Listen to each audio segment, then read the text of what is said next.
Ladies and gentlemen, SideStrafe here with a very special episode of the Strafing Run, as this is also my 100th YouTube video. So I thought it would be nice to actually showcase Quake 1 from 1996, as this is one of my favorite games of all time and one of the most important titles in my life, I think. So I figured, why not? Anyway, little shout out though, and this is kind of also an homage to the Quake Done Quick crew, as this is actually one of their demos. This is actually called Quake Done 100% Quickest, which means this group of guys did a speed run, and the objective, of course, is to beat Quake as fast as possible while getting every secret in each level, as well as killing every single enemy. So they actually pulled this off in about 48 minutes total, I think. And they're also known for their normal Quake Done Quick runs, where they literally finish the game in about 12 minutes without trying to get kills, just straight exit shot. So you can definitely check those out on their website. I'll have links in the description below, and you can run the demos on your own. Now, for those of you wondering what I'm talking about, demos, what I mean is this game actually had a replay recorder. You could record your gameplay, load it up in the engine, and watch it live in engine, real time, versus just a video. So this actually, I recorded this separately today. I recorded about the whole thing for 40 or so minutes, depending on how long this episode goes. And I just recorded it, and now you're seeing obviously a rendered version of it. So you have a couple of options. You can go out on YouTube and check these out. I know they're out there, and you can also just run it if you, for some reason, have a copy of Quake and it's installed. But you can buy Quake 1 on Steam. I think it's probably $10 or less. You can usually wait for an id bundle pack where it's mega discounted, and you can get it there. However, please keep in mind that I am running what's called Direct Quake.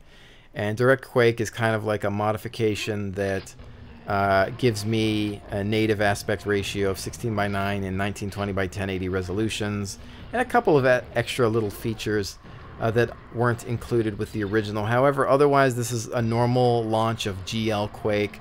This is literally what the game looked like back in '96, except with the GL version, which was later released, I think.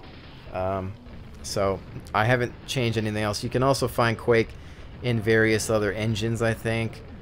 Remakes or texture packs, or redos or retextured versions of this, but otherwise everything you're seeing here is original textures and everything. So it is nice to keep it as is, because to me it's just ultimately classic and old school to do it so. But moving right along, like I said, this is kind of a showcase for this game as well, but it also ties into our last episode of the Strafing Run, where we discussed realistic shooters. And then we kind of talked about how the arcade shooters are even disappearing. There's no more Unreal Tournaments. There's no more Quakes. They just don't exist for some reason. And the one highlight, of course, was that game that I can't really pronounce correctly on Steam. It's about $10. It's called Nexuiz or something like that. Nexus. I don't even know. But, it was nice to see the return. There's obviously a game called Shoot Mania, I think, that is kind of, although you don't have a gun, you have some sort of hand device that shoots things. Two notable titles, I suppose, that are out there that that kind of bring back that old school Twitch, arcadey, really skill-based gameplay. So it's really cool that they exist, at least, and they're at least trying. Whereas, you know me to love realistic shooters. Yes, they are my preference these days. However, I could totally get into a great deathmatch game, if they exist. Now, yeah, I know Quake Live is out there, and that's probably the only thing that would also be fairly respectable, but it's not the same. For some reason, Quake 3 Arena came out, but by then they knew it was this arena thing. Whereas Quake, it was like an accident. It was a happy accident. It was this thing. It was the logical evolution. It was the next step for id Software. First of all, I'm 31 years old. I grew up playing Wolfenstein 3D, Doom, And I even played Doom online. I think you could do 4-player deathmatch. You could even do, 2-player co-op or whatever. And that was the max. But after that, you have your 2D games. It's time to go 3D. And id Software, I think this was literally one of the first, if not the first, 3-dimensional gaming engine ever. If it wasn't, then it was definitely the best. But, so this is where they had to go. But it wasn't like, oh, let's make a fast-paced arena game. No, that really wasn't even it. It was, I mean, in the storyline, you're some Slipgate soldier that's, going through all these weird things. I mean, the story didn't really make much sense. It was like a 1 page in the manual, but that was kind of the thing, though. They didn't know what they were making. They weren't purposely making an arena game. And I think that's why it's just, I think some of the best games are just, they just happen. It's just, like I said, a happy accident. So, from this title, it spawned the most amazing multiplayer known to mankind, because at this time, again, mid-90s, 1996, we just had some basic deathmatch stuff, and it was usually people playing on LAN with Doom and things like that, and maybe some other games. But this one, you had 8 and 16 player servers. Quake World showed up, and it improved the net coding, client-side prediction, all kinds of great stuff. Then on top of that, the game was moddable. We saw for the very first time capture the flag, never created before, at least to this level for a game and for a shooter. After that, you guessed it, Team Fortress was a Quake 1 mod. It wasn't a Half-Life. It was Half-Life Classic, sure, but Team Fortress began its days in Quake.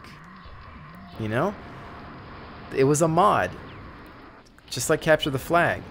Those guys who made those mods now have developer jobs. Some of them with Valve, some of them with id Software, especially the Team Fortress guys. I think they're all with Valve if they haven't moved on to something else. But, I mean, that's why we have to be so thankful for this game. It spawned mods. The mods spawned actual games. The game modes now exist in every single game that's a shooter that you can think of. What game doesn't have Capture the Flag, typically, except for, typically, I guess, realistic shooters don't have a Capture the Flag, but, they might have something similar,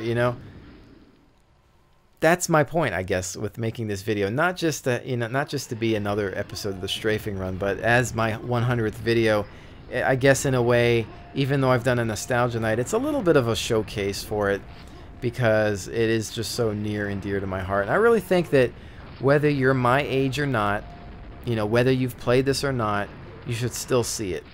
And you should still see what we had to play back then with our, crappy hardware, where we'd be lucky if we could run this at 800 by 600.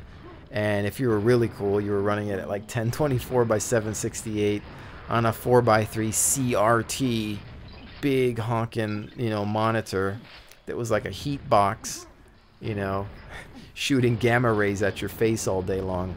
I mean, that's what we did, and we were on analog modems, 14.4 kbps, or 28.8, or 33.6, and then eventually 56k, which, might I add, that phone lines never really even supported anyway. So, but that's right though, 33.6 kilobytes, not megabytes, not even megabits, nothing.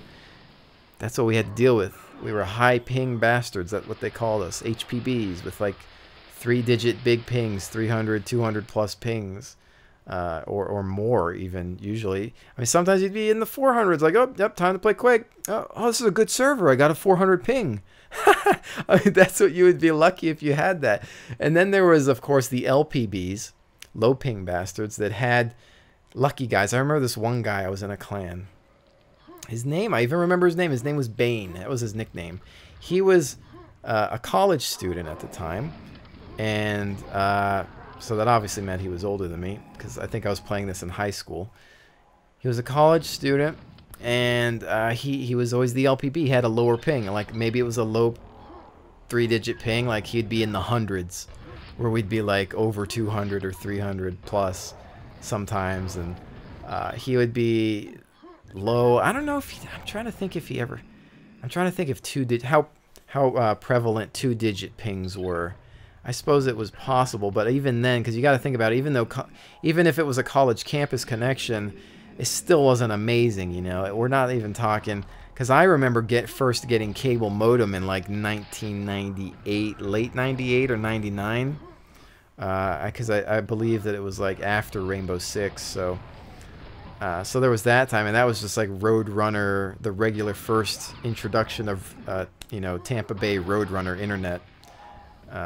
So I don't really know the speeds that we had back then. I'd be curious to look it up just for old time's sake. But yeah, I remember this guy Bane, he had that college connection. He was always #1.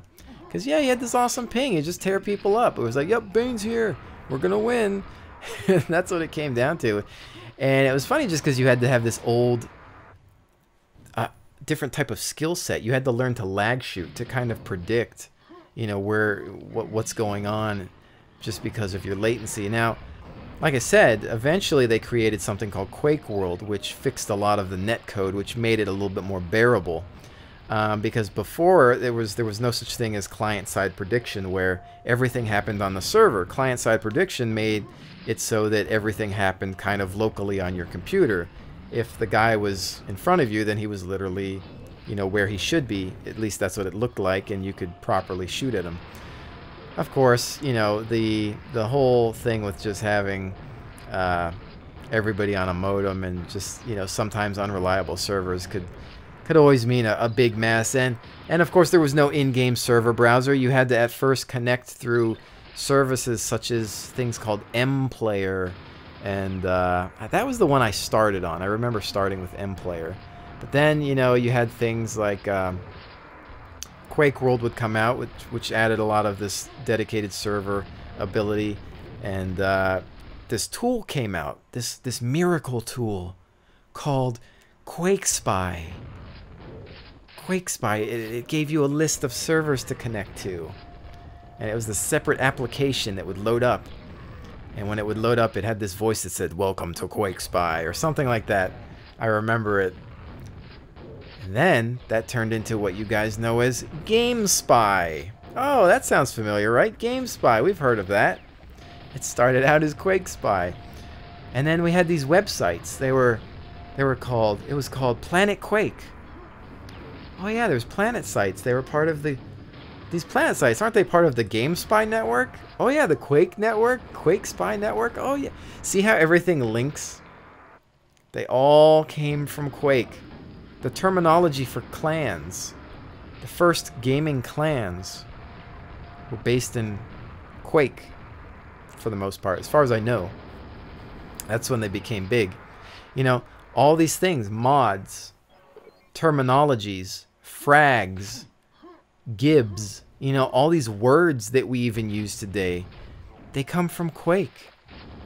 Rocket jumping started here. Grenade jumping here. All these skills and abilities that we have today or know of, this is the origin story. This is the history lesson from SideStrafe. You know, I mean, sometimes history's boring, so maybe I'm boring you, and I apologize, but I think that, you know, this is really important to know where things come from, know how our developers started. I mean, think about it. There's a lot of modders out there, people that started as modders that are now developers today because they cut their teeth on games like Quake. Whereas nowadays, if you want to become a game developer, you have to go pay $30,000 to $100,000 of dollars. $100,000. You want to know how much an art school that I went to briefly? Yeah, $100,000. I didn't go there I didn't obviously pay that full amount because I left. But I will say that, yeah, I know a lot of people that are paying that $100,000 tuition to go to an art school to learn how to make video games, when there's a lot of guys back in the 90s who are like, I mean, we didn't have gaming schools back then, obviously, for college. There was no such thing. It was just, okay, you get a programming degree. And sometimes those guys who were going to school for programming or whatever, it would just go hand in hand, and they would use it in their video games. Or they would pick up a book and they say, oh, this game's moddable. I'm going to mod this game. They would go to a bookstore, get a book on C+ or something, and there you go.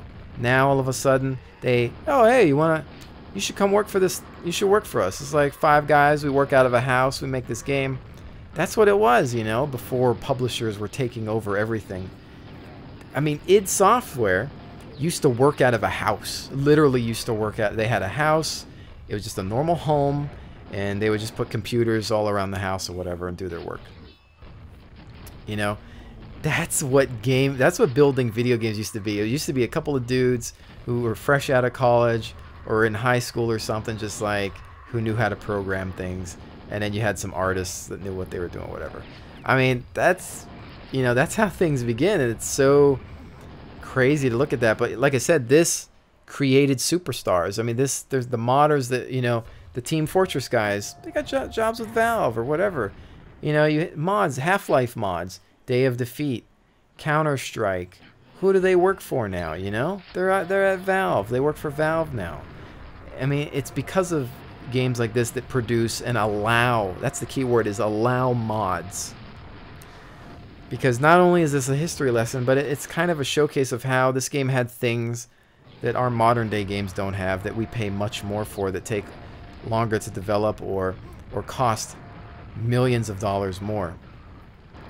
Games don't have demo recording features anymore unless it's like, a strategy game like StarCraft or a Company of Heroes. Battlefield doesn't have that anymore. Mod support, gone. You know why it's gone? Because they don't want you to have free content. They want you to pay and buy the next sequel, the next DLC, the next expansion every single year. Why should we give them mod support? That means they can live off the game longer. Quake? Quake lived for years beyond its release. 5 years or more, I want to say. And you can still find people playing this online as long as you have the proper IP address. I guarantee that to be true because I did it last year. It's not easy, but you can do it. You can find people that play Quake 1. Because, you know what? Nothing beats the natural twitchiness, the speed, the weaponry of this game. It's hard to replicate. It really is, in my opinion. Quake 3 Arena, Quake 3 Live. Quake 2 was even pretty classic in its own respect, but you can't beat this because it's just that thing. It's your first thing. It's like your first love, I guess, in gaming. It's just, there you go. So, a couple of features: demo recording, mod ability alone. There you go. Great multiplayer support, cooperative campaign. Okay, it's a simple game. It's a bunch of levels, weapons, and bad guys. You go through it. But yes, you can. You can beat this game with a friend online. In fact, I beat this game with my brother back then. And it was one of the greatest co-op experiences of my life. One, because it was with my brother. And it's always nice when two brothers can get along and play a game together. And we played over modem. Modems, we'd call each other up and be like, okay, get ready to connect. And then we'd hang up the phone. Like, okay, I'm going to set up the game in 5 minutes. Connect in 5 minutes. And then we'd hang up the phone because we had no voice comms. So all you could do is type. But we would just hang up the phones and go at it. And we literally finished, the game together, and as well as the expansion packs. I mean, that was a lot of fun. Good memories there. And so, co-op, modability, sustainability. We're talking about sustainability in real life, but you could talk about it in video games too. This game had sustainability. Games today do not have that, because here's your game. Oh, I need you to buy this DLC next month or in the next few months. That's actually already done, by the way, but you're gonna have to buy it, or you're gonna have to buy the sequel next year, and we're not gonna give you an expansion pack. Just buy the next game, So, I mean that's it. But on top of that, just the brilliant gameplay, the death matching and all the fun times we've had online, and just having to learn these maps, the strategy, the skill that was required to work in this map. I mean, look at these guys, for God's sakes. I mean, this is ridiculous to see these guys rocket jumping and grenade jumping around and just, bunny hopping and wall skating and whatever you want to call it. It's just incredible what they do to get these speed boosts that they figured out, And I tell you what, I was a rocket jumper back in my day. I could still do it even. I was playing a few days ago with this game, and I still got the rocket jump. I'm not as good as some of these guys, but I still got it. And man, in Team Fortress 1, I used to play soldier. I used to rocket jump all the way up to the top of the forts, and you know, take out those snipers when they were such a problem back then. And I can still do it, and I'm proud of it. But you know, it kind of reminds me, I saw a video the other day that was kind of a parody of modern day shooters, where it was like it said, what if Quake was made today? And it was Quake, and it was like tons of intros and tons of tutorial tips and horrible aiming and it's just a bunch of like scripted crap, and it really shows like, wow, you know, that's true. Games these days are just holding your hand and making things so much easier. Like, oh, here's a tip, here's a tutorial. It's almost like, oh, hint, you should shoot the enemy if you want to kill them. That's what it seems like we get these days. And I think in a way gamers are being spoiled, and the new generation of gamers, whether you're young or old, new to gaming, you're getting spoiled, and it's bad for you. Because the Battlefield 3 single player, it holds your hand. It's like a giant tech demo. Like, oh, you're in a jet, you don't get to fly it, you just get to shoot off flares here and there. They're always telling you what to do, how to play the game, hints and tips and tricks. It's like regenerating health, kill cameras. I mean, all this stuff we didn't have. You know what Quake was? Doom was? Here's the game. Choose your difficulty level. Have fun. That was it. That was it. Enjoy the mazy level. Not a single tip was given. You know, here you go. I mean, back in the day when it was like, you know what, how can we make this game challenging? How can we scare this player? How can we make sure that they get lost? You know, challenge. It's missing. Not just from realistic games, as we were discussing with realism, but even these games. And they just don't exist anymore. And there was even a quote in that video that said, when I was your age, I used to rocket jump to school both ways uphill. And you know, it's like, that's me. I'm that guy who's getting older now, even though I'm only 31, so I don't consider myself old. But, you know, that's me saying, like, you know, in my day, we used to rocket jump our way to school. Like, that's how I feel about things. And I think that, you know, I hope that you can appreciate this video and look at it as kind of a companion to my nostalgia night, because in this I'm actually showcasing it even more, it seems, before we actually get to my status updates as to what else is going on. But I hope you can appreciate it even if you've never played this game, because it's not your fault. We don't get to choose when we're born. So, you know, I hope that, you know, you enjoy looking at this saying, wow, you had to put up with all that stuff, man. You know, maybe I shouldn't care that, you know, my game doesn't have a kill camera, but that's actually a funny story. But in that respect, spoiled, I do have an example. I played this game. I beta tested this newer game last year with a friend of mine. And in the game, there was no kill camera. And the guy was like, how do I know where I'm getting... There's no kill... How am I supposed to know where I'm getting shot from, he says. I'm like, did you... How are you supposed to know where you're getting shot from? It's like, yeah, there's no kill cam. I want to know where, you know, like, what? Like, and that was like a prime example. The other thing he was angry about was that there was no hit indicator that showed the direction of fire, which I can forgive a hit indicator, because I guess if you were to get shot in the arm, the right arm, you would know that it came from the right, typically.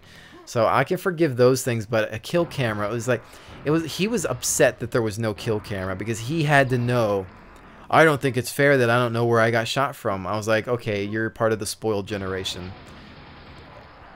That's the thing, is that now that games for some reason are getting so much more casual and easy, people are coming to expect these things. So now, to a new gamer, a young person, let's say, who picks up his first video game, he's going to play Call of Duty for the first time.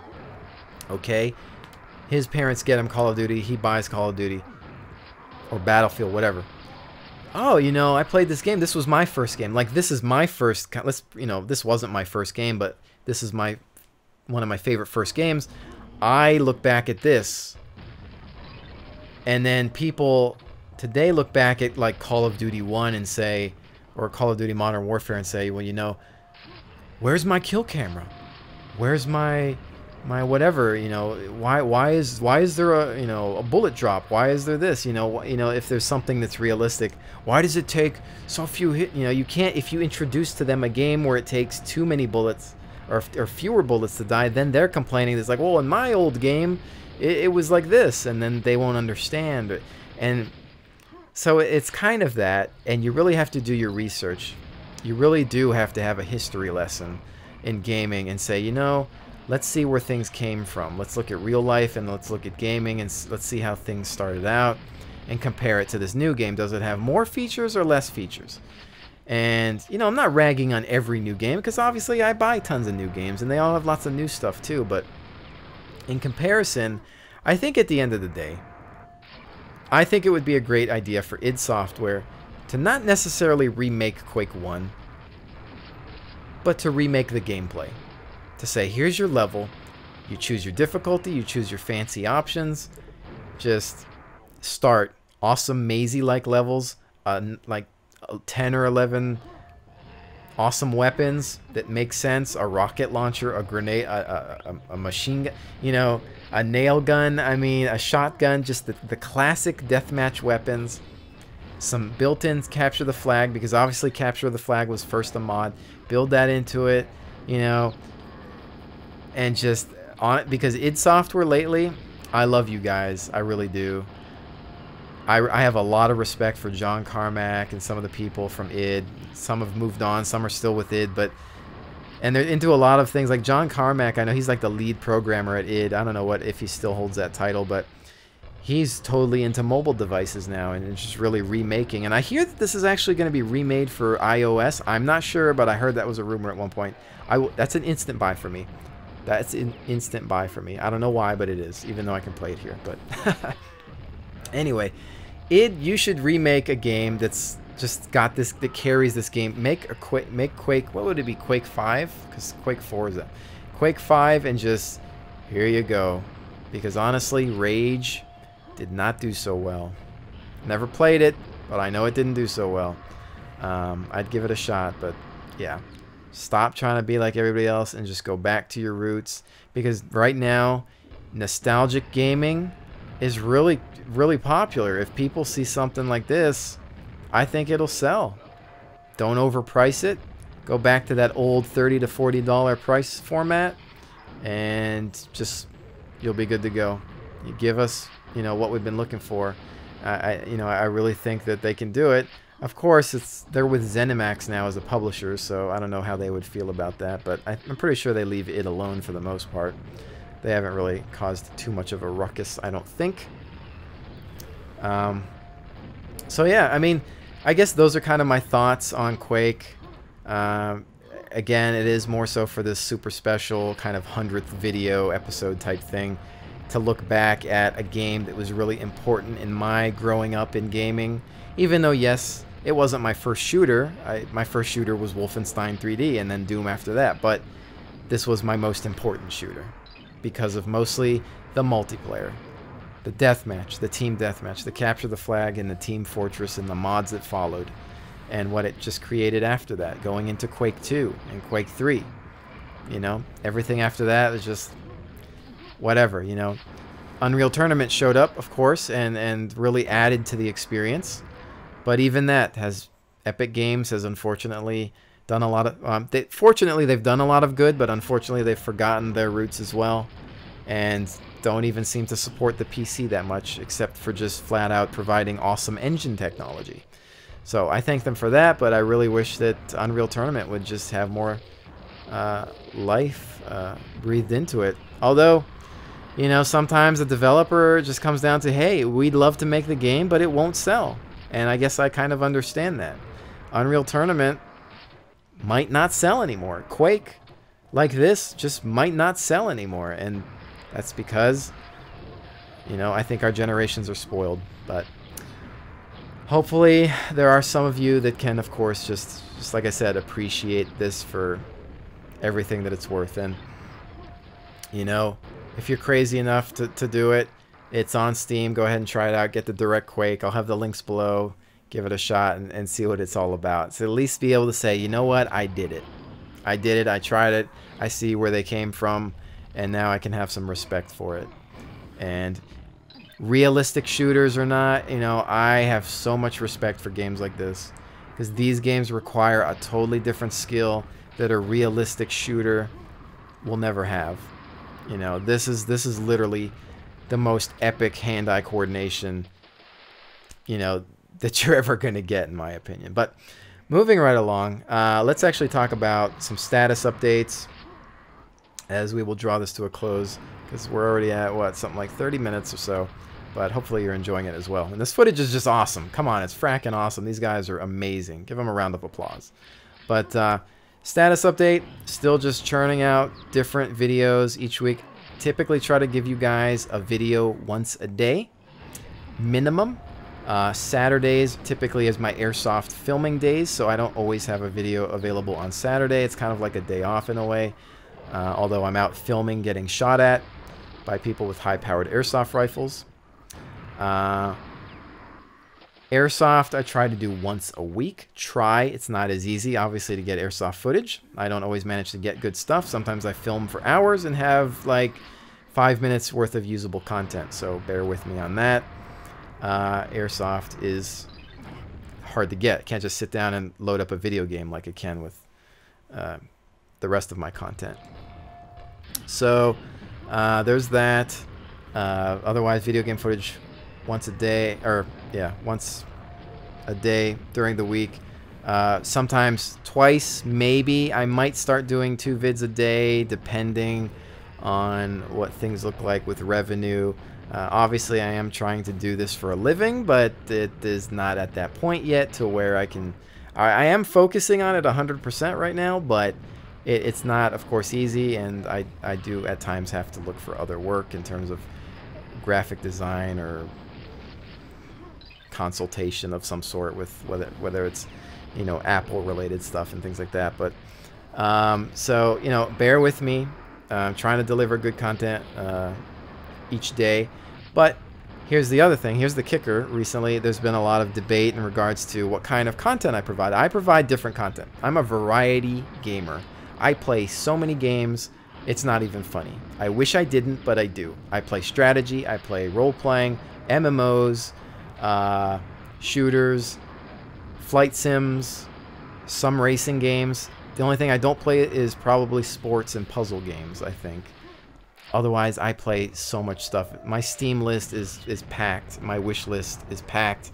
There's games coming out that I would love to play. I play console games as well. Uncharted, things like that. Metal Gear. I mean, it's not even funny. So with that said, I love video games so much that there is absolutely no way, no how that I will ever stop doing that, and there's no way that I will ever just focus on one game, because there are a lot of you that want more DayZ, and I come out with a new video and the first comment is more DayZ, and I appreciate and love the fact that you enjoy my DayZ content, and I really love DayZ, and I'm not going to stop making DayZ content unless the game just stops being interesting or good, or just drops complete support. But keep in mind that, number one, not trying to sound harsh, but I don't take requests. I take suggestions. Some people suggest, oh, you should try this game out. I will try it out. I have. Red Orchestra. Somebody suggested I try out Red Orchestra. I did, and I like it. So there you go. But I don't go by... I don't say, oh, do this, you know, and I'm not going to do it if I don't want to. That's just the way it is. I'm not trying to be a douche. It's just I have to have fun playing the game, otherwise you're not getting real commentary. I don't want to play a game and deliver you content that I'm not legitimately enjoying, because I don't want to be a phony scumbag. I have to enjoy what I'm doing, otherwise you guys can detect that it's just not real. It has to be real. You have to know that I'm loving what I'm doing, because that's what I would want out of a narrator or commentator on YouTube as well. And those are typically the type of people I subscribe to, people that literally love what they're doing, and sometimes it's not even about the game. I never subscribe for one game. I subscribe for the person doing the narration or commentary, they could play anything. But as long as their dialogue is interesting or engaging, or perhaps they raise unique questions, that's worth a subscription to me. Now, if you're subscribing to me because you just like looking at DayZ, I don't know what to tell you. I mean, thanks, I guess, but do what's best for yourself as well, because you know, I do love and appreciate the subscriptions, and it helps me out a lot. And I'm not telling you to unsubscribe, but make sure that you're enjoying your content, you know. And it seems like most of you are, but keep in mind that there's no way that I'm gonna start ever just 100% DayZ, nothing but DayZ, because that's just not gonna be good for you guys. You're not gonna enjoy that. It's like, think about your favorite television show. It plays once a week, and then there's like 20-something episodes a season. There's a midweek, you know, mid-season hiatus. Let's think about The Walking Dead. If The Walking Dead television show played every single day of the week, it would get old fast. They would run out of content, and then the seasons would eventually be up. There'd be tons of dead characters, and they would just run out of material. That's what happens. You have to take your time, take it slow. I don't want to just milk the content and be done with it. I'm doing this for the best, for myself and for you guys, because it's just going to be more entertaining in the long run. I'm trying to think of some new, unique things. I have something in store with DayZ to make it a little bit more interesting.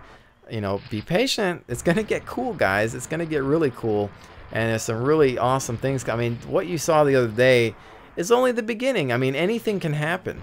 And anything will happen, as you have seen. So, but you have to be patient, because if like, I'm the same way. Like, oh man, I can't wait to the next episode. But it's just, you just gotta wait. It's just so worth that wait, just building up that excitement in your gut. Like, oh man, new episode. I mean, if you're just here for DayZ, that's fine. You don't want to watch my other stuff, that is fine too. But please, you know, respect my decision to create quality content for you, as well as myself, and just, they're video games, guys. They gotta be fun, right?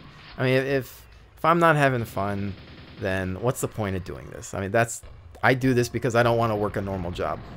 I think that's pretty much why most people want to do this. This is what we're passionate about. This is why we love doing this, and why we love having a community, a fan base, an audience. You know, I love having you guys comment.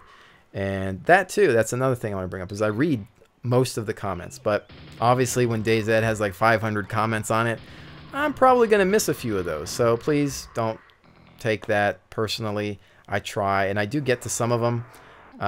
If you're just trolling, then I'm obviously not even going to care. But there you go. If you're complimenting me, I will compliment you back. I will say thank you. But I don't always get to do it. And sometimes you'll notice that I'll comment more on the videos that have fewer comments, because they're easy to get to and see. It's obviously not easy to scroll through 500 comments. So that's just the nature of YouTube. I'm sure most of you guys are used to that by now anyway. But the other thing too is, stay tuned on Facebook. It is so important. Half the time I'm posting news and updates. Like the other day on Facebook, I was like, sorry for the delay. I've been trying to play DayZ, but the servers are having problems. I'm having problems with the game. I can't record a video, so there's going to be a delay. Everybody who likes me on Facebook knows that. But if you're just a YouTube subscriber without Facebook access, you might not know what's going on. So there's that. So again, facebook.com/SideStrafe, link in the description below. Liking it does help me, you know, it helps build the audience. It looks good on paper, but it's my news page, because I don't have a regular website. It's a good way for you to keep up to date with that. But I also might start posting to the YouTube feed as well, although that kind of gets buried from time to time. So we'll have to see how that goes. But Facebook's good. Twitter, I'm also on Twitter. Every time a video goes up, it gets tweeted. So those are ways that you can stay up to date. And like I said, sometimes on Facebook, you're going to get news. You're going to know, oh, what's SideStrafe doing? Why isn't there a new DayZ video? Well, it's because there's technical difficulties, and then you'll know. Otherwise, DayZ trying to do once a week. All content. Red Orchestra, Arma. Try to at least get something out once a week, and repeat, rinse and repeat until new games come out. Keep in mind, I play a lot of games. There will be a lot of new games. Let's see. MechWarrior Online's coming out. PlanetSide 2's coming out. Those are going to be on my channel, guaranteed. Guild Wars 2's coming out. I don't know if that's going to be on my channel. Arma 3. I mean, there's so much stuff and not enough time in the day to record it all. But just hopefully you can appreciate that amount of content. Stay up to date with Facebook and Twitter. Also, if ever one day I can somehow afford dedicated servers, or maybe we can all pool together and get like a community server, I would only put I would rotate a password, and I would say, okay, this password only goes out to Facebook people, because that way you can kind of have a password protected server that's safe from outsiders just browsing a server list, because sometimes those are just like, you know, like let's say some sort of scumbag shows up on, oh, whatever, I don't know. But if we keep it to the community, where maybe it's just fellow, you know, SideStrafe fans that just know about, we can get to know each other, and it'll just be a better community where it's like, okay, this is the Facebook password for the week. You guys are allowed in on the server if you can get in. Otherwise, I might give out the password in like a strafing run video, and if you've seen the video, then you can get in. But most likely, it would probably be on Facebook. That way, it's kind of more tight-knit group. Because obviously right now I think I'm about 18,000 subscribers. I don't think I'm going to get 18,000 likes on Facebook. Nor do I think 18,000 people are actually going to even be watching this video. Nor do I think that many of you are even still listening to me, as we are in 40 minutes plus into this video. So yeah, this one, definitely long-winded on this one. So I think I've mentioned everything. Stay tuned. Obviously E3 is going on, so I hope you're enjoying the coverage. I will probably have like a post E3 discussion thing, maybe, where I just talk about the games that are exciting me, the games that I'm going to instantly buy, and just some general E3 opinions. So it might be like a special strafing run at the end of the week, or maybe I'll just do next Tuesday, because typically strafing run episodes are going to be on Tuesdays. That's what I've been trying to do. So far it's been every Tuesday, I think, except for the last one. The first one I did wasn't really. So last week was Tuesday. This one is obviously it's on a Tuesday. So I've said Tuesday way too many times, and it's like 2 in the morning here, and that's why I'm kind of rambling on. But anyway, ladies and gentlemen, I want to thank you so much, so very, very much, for staying tuned, subscribing, just being there, commenting, even, you know what, defending me against the evil trolls that show up on YouTube. You guys are warriors, and you totally deserve a Medal of Honor, the game, and a real one, just for sticking around and just being just really good people, you know, and I really do appreciate it more than you ever will believe. So with that said, again, thank you so much for staying tuned to this episode of the Strafing Run. Definitely stay tuned for a whole lot more. And as always, I will see you on the next one.